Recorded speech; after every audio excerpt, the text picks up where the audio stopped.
I'm Patrick Davidson. On December 4th, 2017, the Thomas Fire ravaged hillsides, farms, and homes throughout Ventura County. Thousands of lives were changed forever. This is one of the inspirational, first-person stories from the community of heroes who came together to fight back, to rescue friends and strangers, and to survive and heal. On this episode of ReCAPS, our Thomas Fire storyteller is Trevor Quirk. Across the street from where I live is a field which was grass where my horses would graze, and it was on fire. I was up there by myself on my tractor, going back and forth, creating a fire line. And I was going back and forth with the Gannon, which is it's like a scraper on the back of a tractor. And I busted it off because I was just racing. So I started using my Pulaski to cut the fire line. And I busted that too. And the fire crew is coming down Sulphur Mountain, and I'm in the road with a broken Pulaski, and I stop them and I said, "Hey, you guys have Pulaskis on your rig?" And they're like, "Yeah, we got them." I held mine up and it was broken. I said, "Give me one." "No, we can't. We're not allowed to. And you are going to die up here."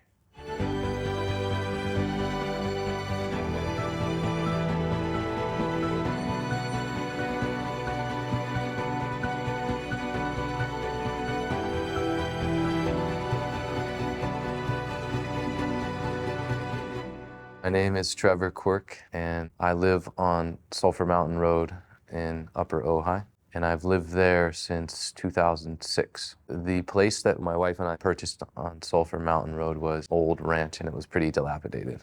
We were living in a 1,200 square foot, 2-bedroom, 1-bath house on the property that we had fixed up with our 3 small kids.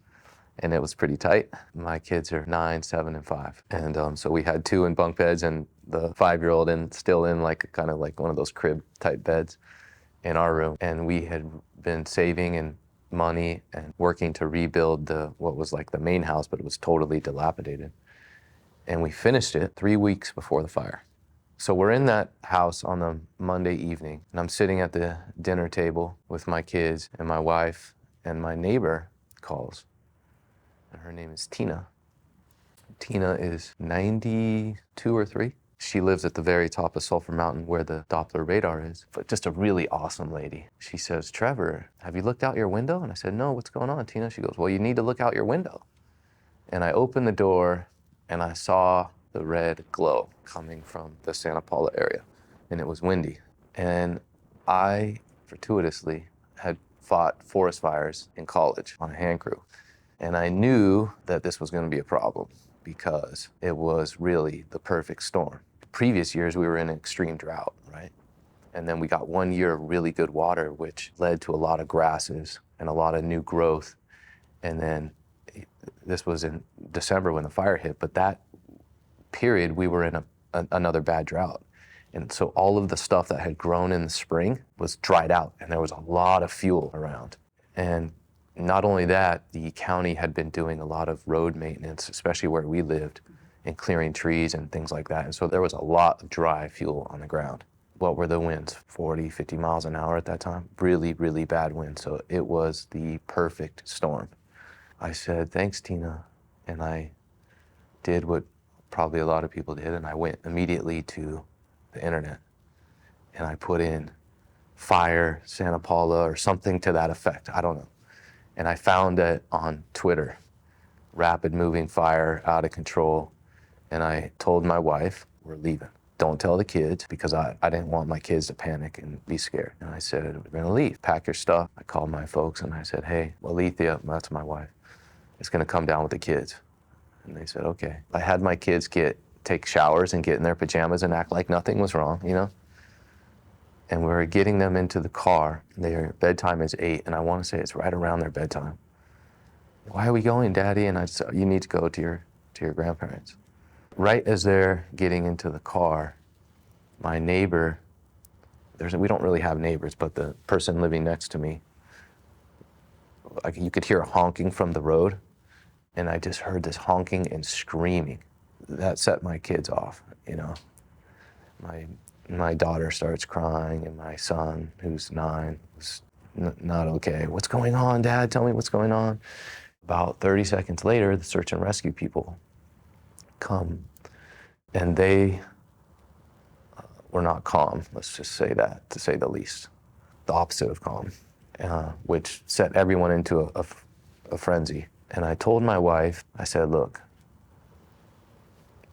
you go down to Ventura and I'm gonna follow you down there.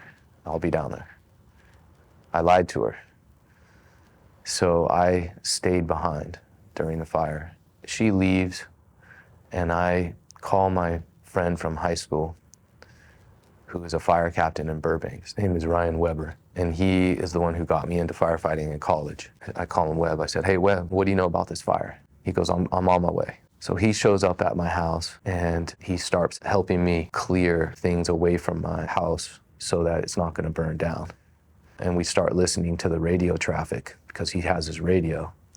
And we could tell from the radio traffic that this was not good.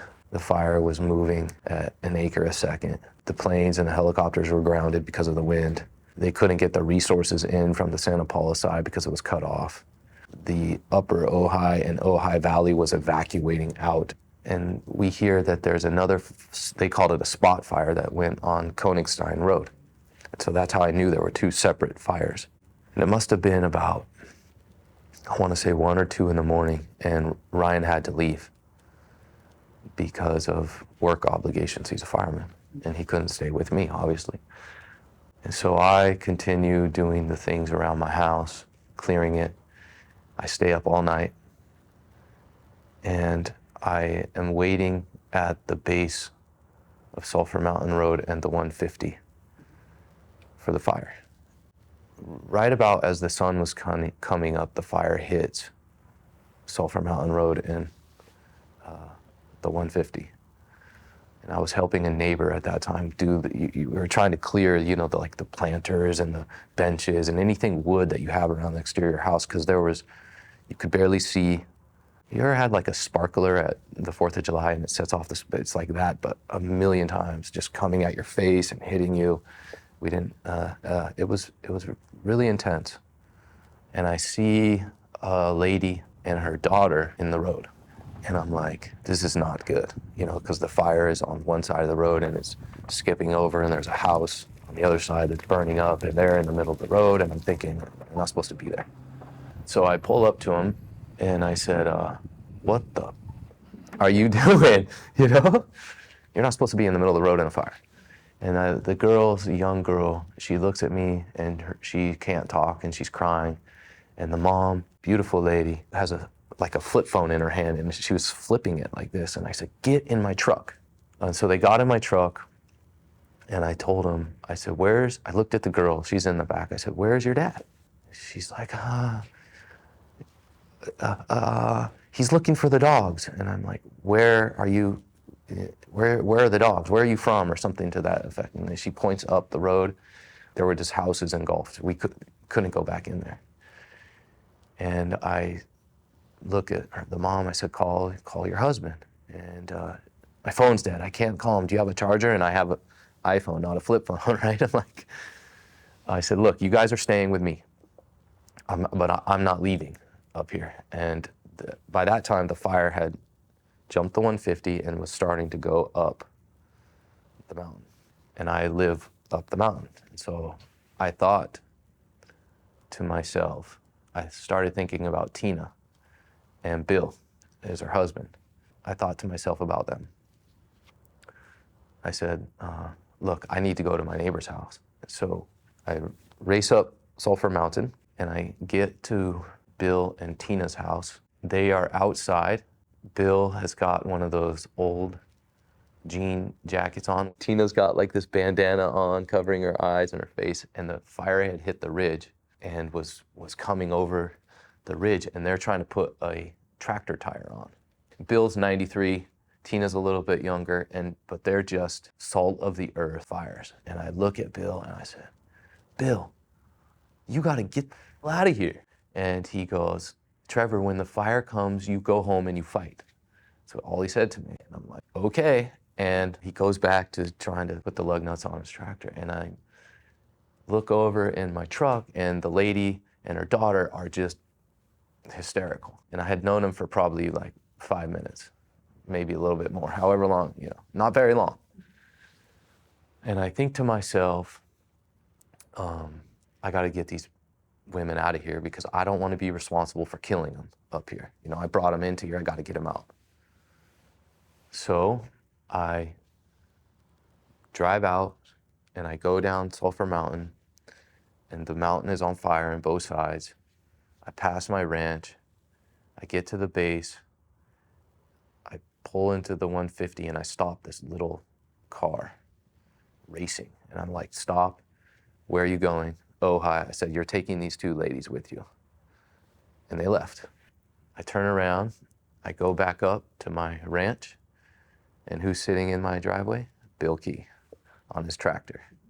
My neighbor's house is on fire, and it's spotting into the field below me. And I get my tractor, and we start cutting line around the perimeter of my place. We cut the eastern portion of the property because that was the most immediate danger because my neighbor's house was on fire. Something was exploding over there. It sounded like ammunition or propane tanks or something, and it was sending things into the air and then landing in the grass, and the grass would ignite where I was living, right? And that damn house, I had just lived in it for 3 weeks, and I was determined not to let it burn down. So Bill and I cut the line, and he takes off and he goes up to his ranch, and I start fighting the fire at my house and my neighbors' homes that are above me. There was nothing I could do about the one that was already on fire. And so I fight fire all day and into the night. And at some point in time, my neighbor Justin Homsey shows up. We get together and he stays with me and we start fighting the fire on the mountain. I had shovels. I had a Pulaski, which is a firefighting tool. I had my tractor because I was able to use it and save my neighbors' homes.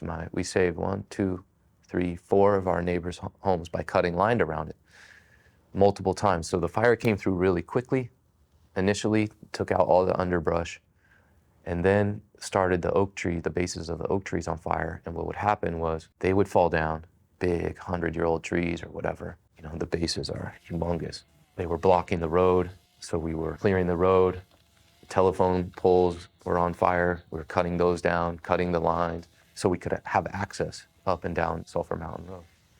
Across the street from where I live is a field which was grass where my horses would graze, and it was on fire. I was up there by myself on my tractor, going back and forth, creating a fire line. Like you scrape all of the brush, right, to stop the fuel, and then the fire will stop. And I was going back and forth with a Gannon, which is it's like a scraper on the back of a tractor, and I busted it off because I was just racing, so I started using my Pulaski to cut the fire line, and I busted that too. It's just a firefighting tool, but it's more or less like a pickaxe. And I busted it, and the fire crew is coming down Sulphur Mountain, and I'm in the road with a broken Pulaski, and I stop them, and I said, hey, you guys have Pulaskis on your rig? And they're like, yeah, we got them. I held mine up, and it was broken. I said, give me one. No, we can't. We're not allowed to. And you are going to die up here, is what they told me. And I had the same reaction you did. I just bit my lip and was like, okay. And away they went. Justin arrived in the evening. And so we're in my truck and we're going to my neighbors' homes who had all evacuated, cutting the lines around their houses and cutting trees and just doing, stuff that we were doing up there. And we pull in to one of my neighbors' homes, and there is a buggy, one of those green Forest Service buggies, parked in the driveway.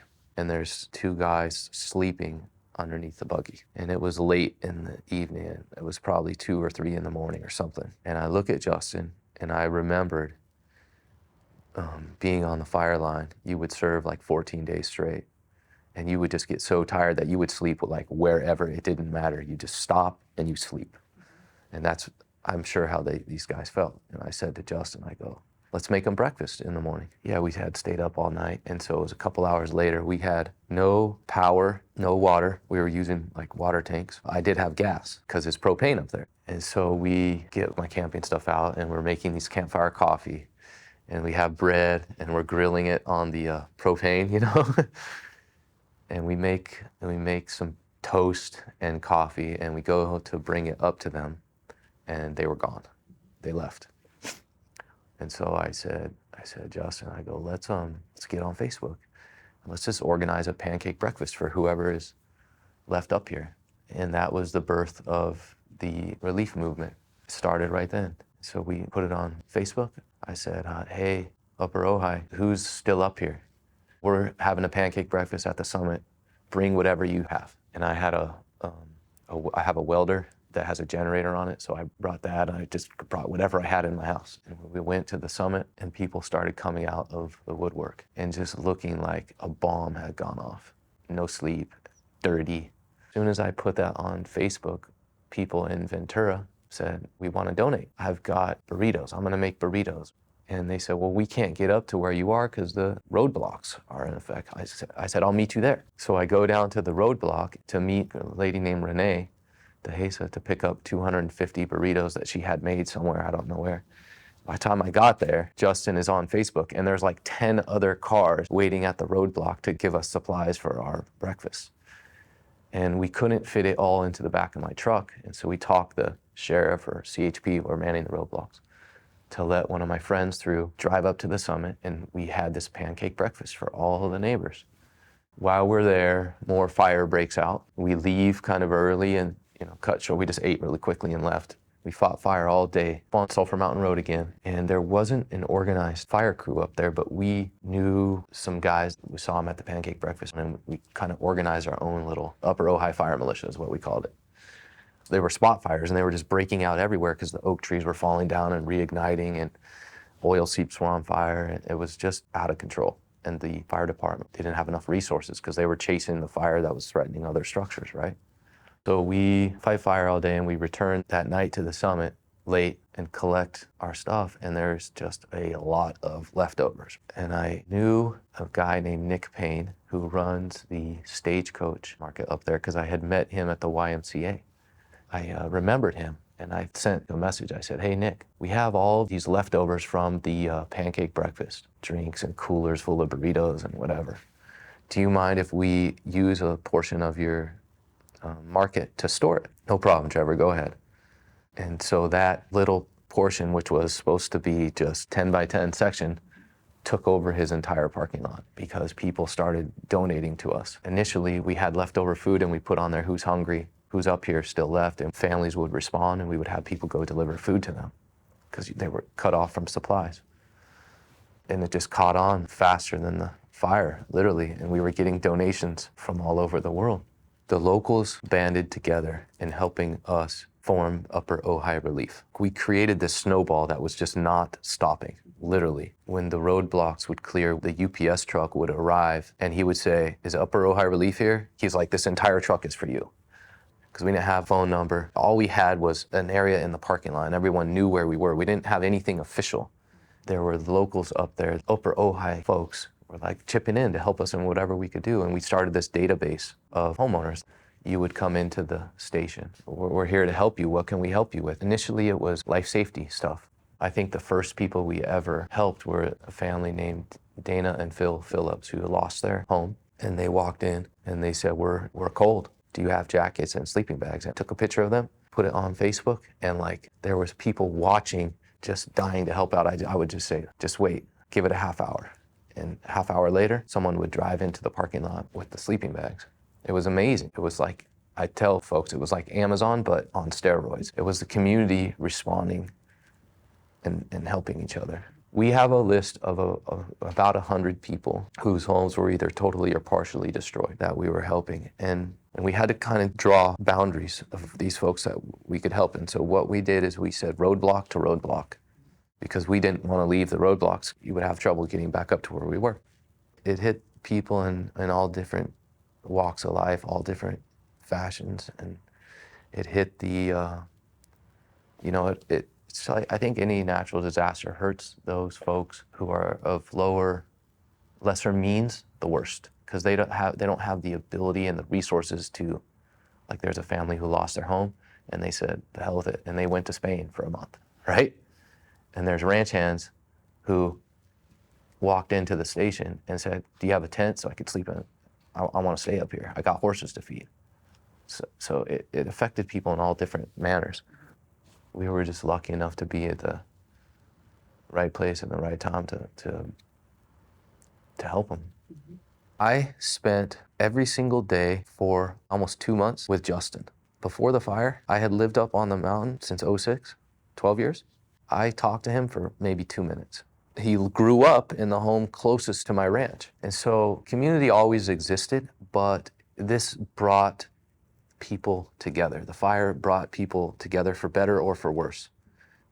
They bound together to respond to this disaster, because when you're united, you're able to more effectively help each other. And it's so true. And so when we were in that parking lot, I can't tell you how many times folks would come up to me and go, "This is the way Upper Ojai used to be." We put on this Christmas party. It was a potluck at Nick's place, bless his heart. And we had an auction and we raised, I don't know, $50,000 or a lot of money. It literally took over the whole parking lot. The fire department brought in snow. The kids were building snowmen and sledding, and there was music and folks dancing and, "Hey, Dana, I haven't seen you in 10 years. What have you been You know, that was going on. And so the fire just kind of burnt down all these artificial boundaries or barriers or whatever existed that prevented people from coming together, and it brought all these folks together, and it's still going. Upper Ojai Relief is doing, and it's transformed into a council. And we started this Upper Ojai Council just recently. It's more or less a continuation of all of the momentum and energy that was built up from this fire. And we packed Hartman Hall. I mean, it was, the place at the summit. Mm-hmm. It was standing room only. And it was so neat to see, because we went around that room and people, one of the first things we did is had everyone introduce themselves. And there's folks that were born and raised and have lived up in Upper Ojai for 70 years.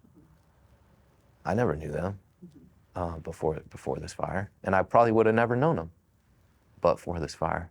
There's roads I never knew existed. There's homes and ranches I never knew existed. There's people I never knew. My wife is a lawyer, works the other half of the business. She got scared during the fire and that I was never going to come back to work, because I loved and still love helping people than sitting at my desk pushing papers. So I took a long time off. She held down the fort, thank God. And I did return to work. I think I took about 3 months off. Since I was up there in the middle of the fire, I was taking video and putting it on social media, and it was effective. It's an effective way to communicate. You can reach a large number of people with what's going on. And I put videos of what was going on during the fire, and it was very effective because people had evacuated and could see what was happening. And I was getting these messages, "Hey, Trevor, can you please go check on my property?" And I had to call people and tell them, "I'm sorry, I'm here, I'm standing at your house and it's gone." And that was horrible. And I had to call people and tell them, "Hey, I'm standing in your house, and do you mind if I eat one of your bananas on the," so I got both ends of the spectrum. I bought, I think, $10,000 or $15,000 worth of chainsaws. And if I have to cut down trees to access the properties, these old farmers who are still up here have to do the same thing, and they're not going to be able to go into their property. And so I had my friend in Santa Paula who owns a shop. His name is Masa. I called Masa. I said, "Masa, I'm sending a truck to you. Here's my credit card number. Give me every chainsaw you have." And I did it, I think, 2 or 3 times. And when people would come into the parking lot and say, "My home burned down," or "I can't get to my place," I would hand them a chainsaw, just a little bit of something to help them out. And it just put this big smile on some people's faces. And it's a neat gift to give somebody who's lost everything. The board recognized a lot of different organizations, and a lot of different people stepped up. The community got that award. I'm just the person they give it to. We, Upper Ojai Relief, are really just one little small piece in this huge disaster. I'm standing by this table, fold-off table, and I see this lady coming up to me, carrying this blue box like this, right? Very gingerly. And she caught my eye because she was walking slowly and just holding this box, and I was like, "Oh, that's interesting." And she comes up to me and she says, "Are you Trevor Quirk?" And I'm like, "Yeah." She goes, "I was driving by here 2 or 3 days ago and I saw your sign. We had spray painted signs like fire relief or just whatever. and put them on the road. And I saw your sign. This morning I felt just compelled to come here. She said, I live in Ojai, but I grew up, I think she said, I grew up in Reno. And the lady must have been in her, I would say 50s. A beautiful, like gray-haired lady. And she says, when I was a young child, my home burnt down. And my dad took me and my brother and my sister and took us to this toy store, and it happened on like Christmas Eve or something. And she said, he let us get one gift, and this is the gift I picked. And on top of this blue box is this porcelain doll, right? This is the gift I picked. She says, I want you to find somebody who lost everything that you could give it to. And I'm like, wow, okay, I can do that, I think, because I knew a lot of people. And in my mind, I was thinking of some kids that I had seen who had come in whose homes had burned down. I'm thinking, okay. She's standing to my right, and there's a lady, a little old lady standing to my left. I had no idea who she was, and she goes, does that cry? And I'm like, I didn't know much about dolls other than my daughter plays with dolls, and sometimes I'll play with them with her, whatever. And the lady, who it turns out her name is Robin, looks at the other lady and says, yeah, it cries. And she sits the doll up and it makes this noise. And the old lady goes, is that a Madame Alexander doll? And Robin says, it is. And the old lady goes, well, I lived on Caesar Road, which is the road right next to the parking lot. She said, I lived there for 54 years. And I had been married to my husband for 60 years, and I met him in this little apricot orchard. And when the fire came, my husband had just died of cancer in October. And when the fire came, I was running around my house, and I was looking for his death certificate. And I couldn't find it, and I found it just before the fire came, and then I was looking for my cat, and I couldn't find my cats, and she was obviously distraught. And she's just telling the story, and she goes, and he got me that exact Madame Alexander doll, and I couldn't find it, and it got burnt up in the fire. She hands her the doll. And so I did that. I was like, wow. And I stepped back, and I think I said, like, dude, because I was just overcome with emotion, right? And I videotaped it, and I put it on Facebook. That night, I went up, and you'll never believe what happened, because it's almost unbelievable. And those events were happening. And the next morning, I'm sitting there in the parking lot. Lady walks down. Are you Trevor? I'm like, yeah, I'm Trevor. She said, I'm Vanessa Williamson. I read that story you put on Facebook. I live on Caesar Road, and I've got Leona's cats. I'm like, just almost blown away. And I said, hold on one second, because I had got Leona's number the prior day, and I said, just wait. I called Leona, and I said, Leona, you got to talk to somebody. Handed the phone to Vanessa, and Vanessa said, I have your cats. And so her cats made it. She got the doll back. We sifted through her house. Some ladies drove all night and I showed up at the parking lot one morning, and they're sleeping in their truck. These two women from Colorado who are firefighters said, I'd just been following you on Facebook. We're here to help. The three of us ended up at Leona Mote's house that morning with Leona sifting through ashes, found her wedding ring that was her husband's size 13 wedding ring that was sitting on the dresser that burnt down, and we found it in the ashes that morning. And I think it was the first thing, Leona, where was this about? And she would point out, it was probably right there. And I mean, the house was completely leveled in ashes. Feel to find your husband's wedding band here. It feels great. Yeah. My oldest granddaughter was so concerned about that. She's going to weep alligator tears. And so something about that woman is just magical, because so many things were happening with her.